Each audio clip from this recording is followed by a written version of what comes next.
আসসালামু আলাইকুম everyone, welcome to my channel. কেমন আছেন সবাই? আশা করি ভালো আছেন। আলহামদুলিল্লাহ আমরা অনেক ভালো আছি। নতুন একটি ব্লগ নিয়ে আবার ওয়েলকাম করছি। তো এখন বাচ্চাদের জন্য মিল্ক রেডি করছি আমি। তো মিল্কের মধ্যে আমি সবসময় চিনি অ্যাড করে দিই। আগে তো তাল মিছরি দিতাম, বাট এখন আর তাল মিছরিটা দেওয়া হয় না। তো এদিকে বরবটি ভর্তা করব, তার জন্য আর কি বরবটিও ক্লিন করতে হবে। বরবটি ভর্তা কিন্তু খুব মজা হয়, মানে তরকারি কারি করার থেকে ভর্তাটা দিয়ে কিন্তু খেতে খুব মজা লাগে। এদিকে ওরা হচ্ছে চকলেট সিরাপ ছাড়া একদম খাবে না, মানে আগে তো খালি দিতাম, হরলিক্স খায় মাঝে মাঝে, তো ইদানিং আবার ওদের আবদার হচ্ছে চকলেট সিরাপ দিয়ে খাবে। দুজনেই চকলেট সিরাপ দিয়েই খায় আর কি। তো যাই হোক, বাচ্চাদের চয়েস আসলে এক এক সময় এক এক রকমের থাকে, মানে ওদের চয়েস অনেক চেঞ্জ হয়। তো সেদিকটাও খেয়াল রাখতে হবে আমাদেরকে, যে বাচ্চারা কোন সময় কী জিনিসটা পছন্দ করছে, কী জিনিসটা পছন্দ করছে না। এরকম অনেক বাবা মাই আমি দেখেছি যে বাচ্চারা একটা জিনিস পছন্দ করছে না, বাট সেটাই ওকে জোর করে খাওয়ানো হচ্ছে। এরকম আমি অনেক দেখেছি। আর আলহামদুলিল্লাহ আমি কখনোই আমার বাচ্চাদেরকে খাবার নিয়ে জোর করিনি, কারণ ছোটোবেলা থেকেই আমি দেখেছি নানান ধরনের খাবার আমি ট্রাই করতাম ওদেরকে। তো দেখতাম ওরা কোনটা বেশি পছন্দ করছে আর কোন খাবারটা ওরা খুব একটা খাচ্ছে না, এরকম আর কি। তো ওইটা খেয়াল রেখেই সবসময় খাইয়েছি। তো যাক আলহামদুলিল্লাহ, যতটুকুই ওরা খায় না কেন আমি সবসময় শুকরিয়া আদায় করি। কখনোই বলি না আমার বাচ্চা খায় না, আমার বাচ্চারা একদমই খায় না, এই কথাটা আমার এমনিতেও পছন্দ না। তো এদিকে আমি মিল্কের সাথে সবসময় ওদেরকে বাদামটা প্রোভাইড করি, কারণ মিল্কের সাথে বাদাম খেলে কিন্তু প্রোটিনটা ভালো হয়। তো আলহামদুলিল্লাহ আমার বাচ্চাদের প্রচুর এনার্জি আলহামদুলিল্লাহ। তো এদিকে হচ্ছে আমি বাদাম দিয়ে দিয়েছি ওদেরকে। ভেবেছিলাম যে শেয়ার করে খাবে একটা বাটিতে, বাট না, এখন ওরা শেয়ার করে খেতে রাজি না। তো ফাইন, আমি আর জোর করিনি, আমি ওদেরকে অন্য দুইটা বাটিতে দিয়ে দিয়েছি। আর সব সময় আমি এক বাদামও দিই না, এক এক সময় এক একটা দিই। মাঝে মাঝে অ্যালমন্ড থাকলে ওটা দিই, কাজু বাদাম খায়, অনেক সময় ওরা দুধের সাথে কিশমিশও খায়। তো এই আর কি। অনেকে আছে বাচ্চারা কিভাবে আর কি স্বাস্থ্যবান হবে, মোটা হবে, সেটা নিয়ে খুব টেনশন করে। আসলে আপনার বাচ্চা সুস্থ আছে কিনা সেটা খেয়াল রাখতে হবে। আপনার বাচ্চা মোটা হতে হবে বা স্বাস্থ্যবান হতে হবে এরকম কিছুই না। আসলে স্বাস্থ্যটা টোটালি হচ্ছে আল্লাহর দান। তবে আপনার বাচ্চা যেন সুস্থ থাকে এবং বাচ্চার কতটুকু এনার্জি, এগুলোর দিকে কিন্তু বেশি নজর দেওয়া উচিত বলে আমি মনে করি। আসলে অনেকেই ফোকাস করে স্বাস্থ্যের প্রতি, যেন স্বাস্থ্য ভালো হলেই এরকম আসলে কিছুই না। আপনার বাচ্চাটা কতটুকু সুস্থ আছে, কতটুকু ভালো আছে, সেটা বেশি ইম্পর্টেন্ট। তো ওদিকে আমি বরবটি ভর্তা করব, তাই বরবটিগুলো ক্লিন করে নিচ্ছি। তো এইদিকে ভর্তা করতে যা যা লাগবে সেটা হচ্ছে বরবটি, রসুন, পেঁয়াজ আর মরিচ দিয়ে আমি দিয়েছি, আর লবণ দিয়ে দেবো পরিমাণ মতো। আর ভর্তায় কিন্তু সব সময় পেঁয়াজ এবং রসুনটা যদি একটু বেশি করে দেওয়া যায়, টেস্ট কিন্তু খুবই ভালো আসে। আর আমার আম্মুর হাতের ভর্তা অনেক বেশি মজা হয়। আম্মুর হাতের যে কোনো ভর্তাই মানে মানে ওটা দিয়ে পুরো খাবারটা সাবার করা যাবে, এরকম টেস্ট আম্মু বানায়, সবসময় ভর্তা বানাই সেরকমই। তো আম্মুর কাছ থেকেই শিখেছি যে ভর্তায় যদি একটু পেঁয়াজ রসুনটা একটু বেশি দেওয়া যায় তাহলে কিন্তু খেতে খুব ভালো লাগে। অনেকে আছে আবার ভর্তার মধ্যে এইসব জিনিস খুব কম দেয়, ওইসব ভর্তা কিন্তু খেতে একদম মজা হয় না। তো এদিকে আমি এটা সিদ্ধ করার জন্য দিয়ে দিয়েছি। তো একদম প্রপার সিদ্ধ করব আমি এটাকে। তো সিদ্ধ প্রপার করে কিন্তু আমি পানিটা একদম শুকিয়ে ফেলবো, কোনো পানি রাখা যাবে না কিন্তু। তো তারপরে আমার বাসায় তো হচ্ছে পাটা নেই, আমি পাটা কিনে নিই। আর হচ্ছে ব্লেন্ডার করে আসলে ভর্তা খুব একটা ভালো লাগে না। তো দ্যাটস ওয়াই এটাকে কী বলে, কুটুনি বলে মনে হয় সম্ভবত। তো এটাতেই আমি একটু, যেহেতু এটা একদম সফট হয়ে গেছে অলরেডি, সো এটাতে খুব বেশি আমাকে প্রেশার দিতে হবে না। দ্যাটস ওয়াই আমি এখানে একটু ম্যাশ করে নিচ্ছি খুব ভালো করে। তো আমি হচ্ছে গিয়ে তারপরে এটাকে আবার তেলে একটু ভেজে নিব। তো তেলে আমি এটাকে ভেজে নিয়েছি, তো ওটা আর রেকর্ড করা হয়নি। তো এদিকে হচ্ছে আমি লাউ আর চিংড়ি রান্না করব।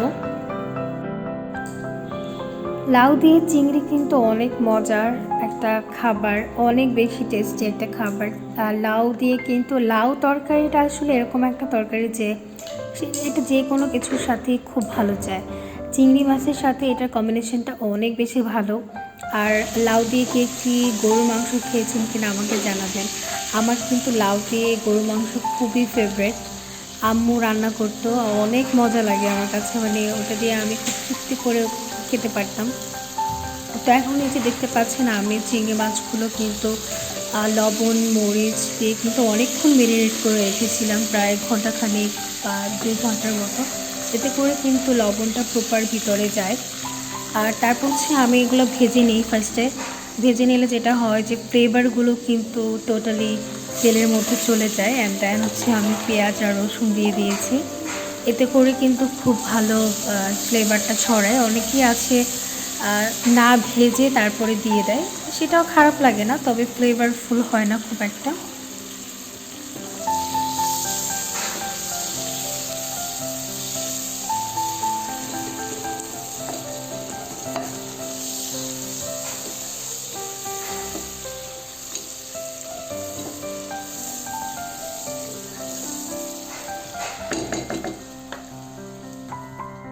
এখন যারা আমার চ্যানেলটা দেখছেন, প্লিজ আমার চ্যানেলটা কিন্তু সাবস্ক্রাইব করতে কেউ ভুলবেন না। সাথে থাকা বেল বাটনটা প্রেস করে রাখবেন। বেল বাটনে যে অল অপশনটা আছে সেটা, এতে করে কিন্তু আমার সব ধরনের ব্লগ কিন্তু আপনারা দেখতে পারবেন আর সব নোটিফিকেশনও চলে যাবে। আর যারা অলরেডি আমার চ্যানেল সাবস্ক্রাইব করেছেন তাদেরকে অসংখ্য ধন্যবাদ। তাদেরকে আমি সবসময় ধন্যবাদ দিই আমার পাশে থাকার জন্য, আমাকে সাপোর্ট করার জন্য। তো এইভাবে আমাকে সাপোর্ট করে যাবেন ইনশাআল্লাহ। একদিন হয়তো বা আপনাদেরকে আরও ভালো ভালো কোনো জিনিস আমি দিতে পারবো। তো এদিকে কথা বলতে বলতে আমি লাউটাও দিয়ে দিয়েছি। লাউটার সাথে ভালো করে মশলাটা মিক্স করে নিচ্ছি। আসলে লাউ চিংড়ির রেসিপিটা হয়তো বা সবাই জানেন, তারপরেও যারা নতুন নতুন আর কি রাঁধুনি, তারা নিশ্চয়ই আমার ব্লগ দেখে কিছু একটা শিখতে পারবে। তো আমি হাত দিয়ে দিচ্ছি চিংড়ি মাছগুলো। আসলে যারা পারে তাদেরকে তো আসলে শেখানোর উদ্দেশ্যে কোনো ব্লগ করা হয় না। আমি কি করি সেটাই আপনাদের সাথে শেয়ার করি। আর যারা কিনা আমার মতো নতুন নতুন সংসার করছেন তারা কিন্তু শিখেও ফেলবেন। আমি সংসার নতুন করলেও রান্নাবান্না কিন্তু নতুন করছি না। শ্বশুরবাড়িতে অনেক রান্না করেছি, বাবার বাসায় অনেক রান্না করেছি, তো এই জন্য আসলে রান্নাগুলো পারি আমি। আলহামদুলিল্লাহ, এক সময় কিছুই পারতাম না, এখন আলহামদুলিল্লাহ সবই পারি আমি। তো এই যে চিংড়ি মাছটা হয়ে গেছে, আর এটা ভর্তার ফাইনাল লুক। এটা আমি তেলে একটু ভেজে নিয়েছি ভালো করে। তো গরম গরম ভাতের সাথে কিন্তু ভর্তা অনেক বেশি মজা লাগে, আর ভর্তাটা রিয়েলি খুব মজা হয়েছিল। এটা আমার কথা না, এটা আমার হাজব্যান্ডের কথা, ওর কাছে খুব ভালো লেগেছে।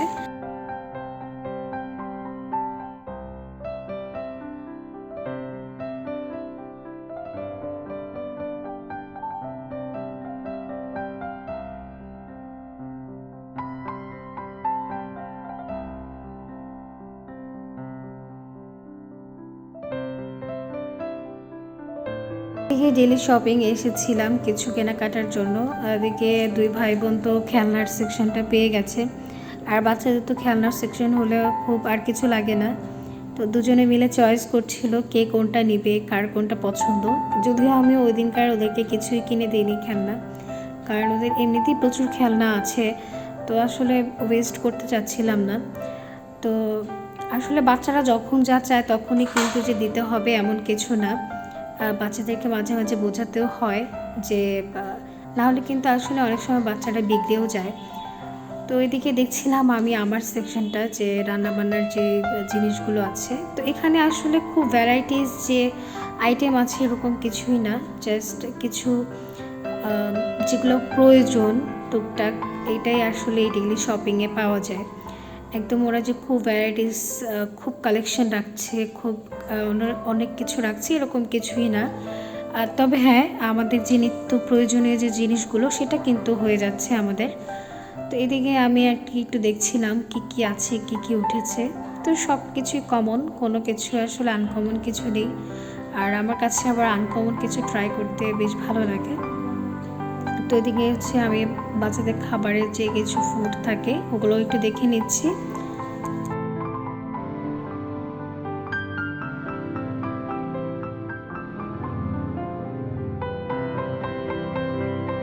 এদিকে বাসায় ব্যাক করলাম, তো বাসায় ব্যাক করার পরে হাজবেন্ড এদিকে পাঙ্গাস মাছ নিয়ে এসেছে, বিশাল বড় সাইজের একটা পাঙ্গাস মাছ। তো জানি না মানে কার কি পছন্দ, আমার কিন্তু পাঙ্গাস মাছ খুব ভালো লাগে। যদিও আমি আগেও বলেছি মাছ আমার খুব একটা পছন্দ না, তবে পাঙ্গাস মাছটা একটু ভালো লাগে কারণ এটাতে কোনো কাঁটা নেই। আর অনেকেই পাঙ্গাস মাছ খায় না শুনেছি, আমি কেন খাই না তারা আমি জানি না। তো আমার কাছে তো বেশ ভালো লাগে, শুধু আমার কাছে না, আয়াত, আহনাফ, তারপর আব্বু সবারই পছন্দ এটা।